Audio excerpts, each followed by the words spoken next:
சென்னையில் அடுத்தடுத்து செயின் பறிப்பில் ஈடுபட்ட 3 பேரின் புகைப்படங்கள் தற்போது வெளியிடப்பட்டிருக்கிறது. கொள்ளையர்கள் ஜாபர் குலாம், நிசாம் அஹமஜா மற்றும் சல்மான் ஹுசைன் ஆகியோரின் புகைப்படங்களை காவல்துறை தற்போது வெளியிட்டிருப்பதை அண்மை செய்தியாக பார்த்து வருகிறோம்.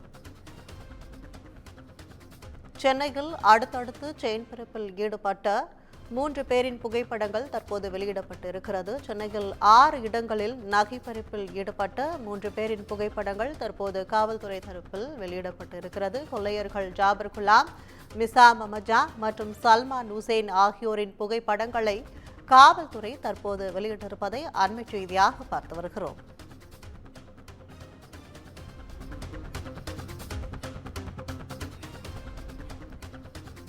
சென்னையில் அடுத்தடுத்து செயின் பறிப்பில் ஈடுபட்ட 3 பேரின் புகைப்படங்களை தற்போது காவல்துறை வெளியிட்டிருப்பதை அண்மை செய்தியாக பார்த்து வருகிறோம். கூடுதல் விவரங்களை செய்தியாளர் சுப்பிரமணியன் வழங்க கேட்கலாம்.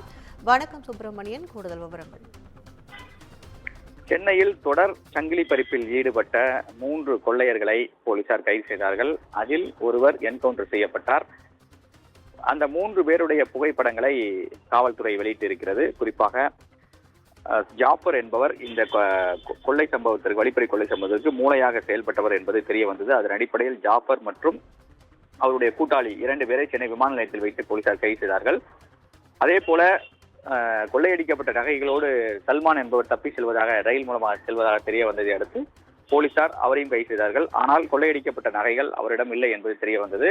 அதன் பிறகு கொள்ளையடிக்கப்பட்ட நகைகளை பறிமுதல் செய்யக்கூடிய முயற்சியில் போலீசார் ஈடுபட்ட போதுதான் ஜாஃபர் தான் மறைத்து வைத்திருந்த கள்ள துப்பாக்கியால் போலீசை நோக்கி துப்பாக்கியால் சுட முயன்றார். அப்போது என்கவுண்டர் நிகழ்ந்தது. தற்காப்புக்காக போலீசார் சுட்டதாக தெரிவிக்கப்பட்டிருக்கிறது. இந்த நிலையில் அந்த 3 பேருடைய புகைப்படங்களை போலீசார் வெளியிட்டிருக்கிறார்கள். என்கவுண்டர் செய்யப்பட்ட ஜாஃபருடைய உடல் ராயப்பேட்டை அரசு மருத்துவமனையில் பிரேத பரிசோதனைக்காக வைக்கப்பட்டிருக்கிறது. அவருடைய குடும்பத்தினருக்கு தகவல் தெரிவிக்கப்பட்டிருக்கிறது. அதே போல கைதான 2 பேரிடம் விசாரணை என்பது மேற்கொள்ளப்பட்டு வருகிறது. இன்று அல்லது நாளை காலை 2 பேரையும் நீதிமன்றத்தில் ஆஜர்படுத்த போலீசார் முடிவு செய்திருக்கிறார்கள்.